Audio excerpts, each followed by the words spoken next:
You know that feeling. It is 3 a.m. You're staring at the ceiling, right? And your brain decides to do the math. The rent is due in a week. The car is making that weird grinding noise again. If the transmission blows tomorrow, you are toast, completely wiped out. And you try to breathe through it, but the anxiety is a physical weight sitting right on your chest. You're doing the mental gymnastics of which bill you can pay late without getting a shutoff notice.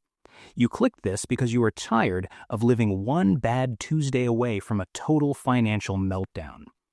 Most people think hitting your first $10,000 in savings is about math.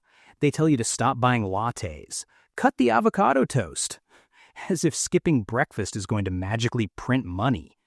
They think it's just a numbers game of income minus expenses. But the math proves it's actually something completely different. It's a psychological rewiring. You aren't building a bank balance, you're buying a brand new nervous system. Because until you hit 5 figures, your brain is operating in pure primal survival mode. I'm Heisenbank, and on this channel, we break down the financial systems designed to keep you broke. Today, we're tearing apart the lie that saving money is just about discipline. I'm going to show you exactly what happens in your brain and your bank account when you finally cross that $10,000 line, and how the system is rigged to make sure you never, ever get there. Because getting this right, this is the difference between freedom and a lifetime of sweating through your sheets at 3 a.m. The tragedy versus annoyance threshold. Let us talk about what $10,000 actually buys you. It doesn't buy you a sports car. It doesn't let you quit your job and move to a beach in Mexico.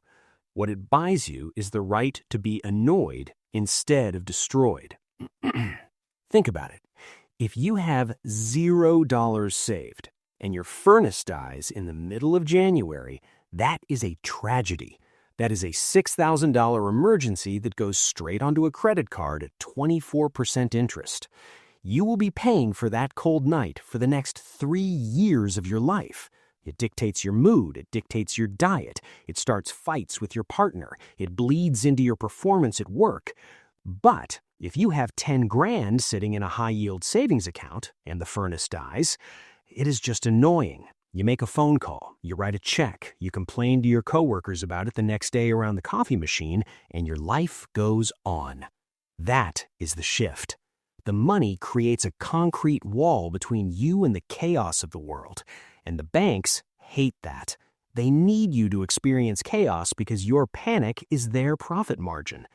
Every time you don't have the cash to handle a problem, they get to sell you a solution at a steep, punishing premium.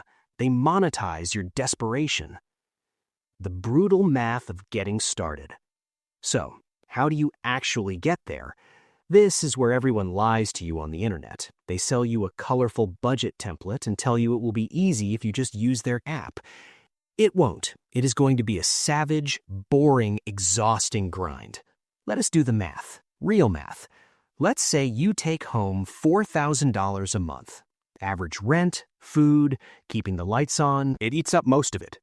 So you decide to save $300 a month. You feel pretty good about $300, right? Do you know how long it takes to save $10,000 at $300 a month? 2 years and 10 months. Nearly 3 years of saying no to dinners out. 3 years of wearing the same shoes. 3 years of watching your friends post vacation photos while you sit on your couch eating generic brand pasta. And that is if nothing goes wrong. That is if you don't get sick or lose your job or pop a tire. The sheer length of time is why 80% of people fail. They save $1,000, they feel rich for a second, and then they reward themselves by blowing $500 on a weekend trip. Because human beings are not wired to delay gratification for 34 months. We want the dopamine right now. The first $10,000 is a meat grinder.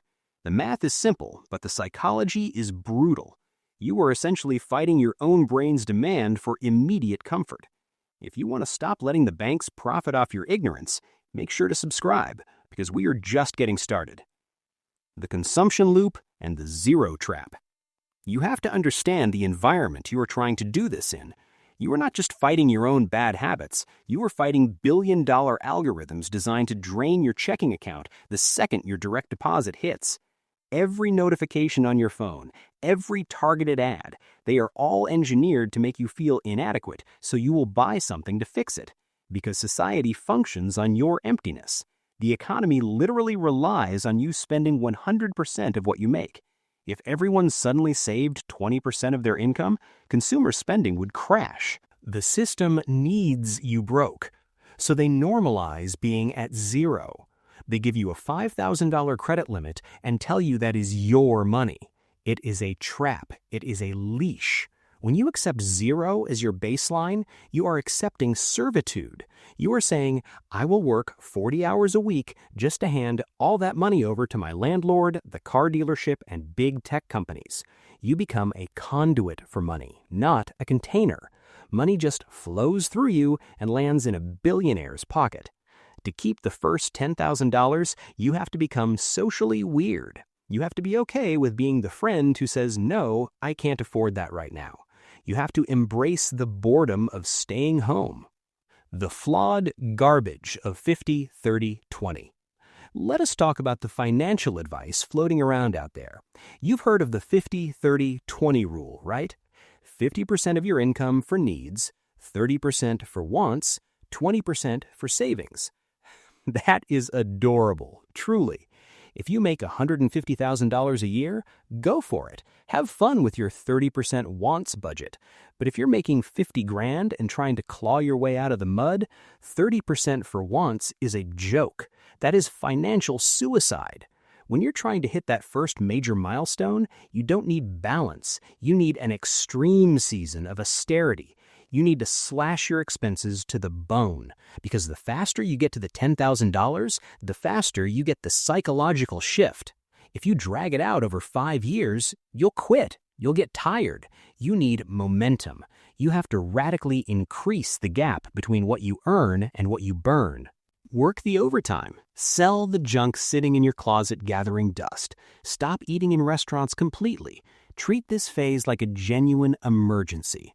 Because living with zero safety net, that is an emergency. Your house is on fire. You just can't see the flames yet. The FU effect and opportunity cost. But here is the payoff. Here is what happens when you finally see $10,000 sitting in that account. Something clicks in your skull. You walk into work differently. Because you know if your boss yells at you today for no reason, you don't actually have to take it. You could walk out the door and survive for 4, maybe 5 months without a paycheck. You aren't trapped. That is called FU money. Even at 10 grand, it works. And here's the crazy part. When you are no longer desperate, you make better decisions. When you aren't terrified of missing rent, you stop taking the first crappy job offer that comes your way. You negotiate harder. You wait for better opportunities. Desperation is wildly expensive. It forces you to take bad deals, short-term loans, terrible financing on a used car, a job that underpays you by 20% because you needed cash yesterday. When you have cash, you buy yourself time, and time is the ultimate leverage in any negotiation. The compound interest of habits. People love to talk about compound interest. If you invest $10,000 at 8%, it grows to $100,000 over decades. Yeah, we know, the math is nice. But the real compounding is behavioral. To save $10,000, you had to become a completely different person.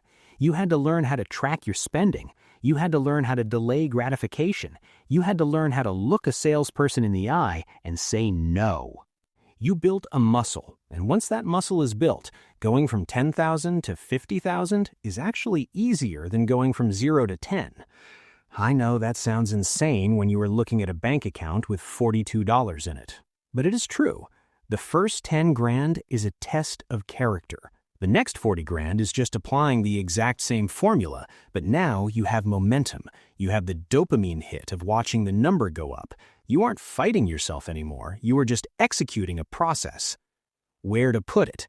And just to be perfectly clear, don't leave this money in a traditional checking account making 0.01% interest. You are literally losing money to inflation every single day it sits there. Move it to a high-yield savings account. Let it sit in a completely separate bank so you aren't tempted to look at it when you log in to pay your credit card bill. Out of sight, out of mind. It is a bunker. Do not open the door unless the bombs are dropping. The new paradigm. We are at the end here. Let's get real. The system is designed to chew you up.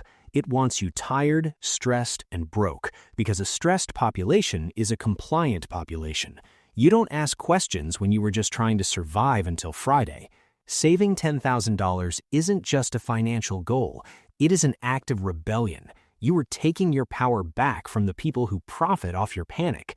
You are moving from survival mode into absolute empowerment. You are deciding that your future is worth more than a momentary distraction on a Saturday night. So look at your bank account today. Look at the number. Are you a conduit or are you a container? Stop feeding the machine. Build your wall. I am Heisenbank. See you on the next one.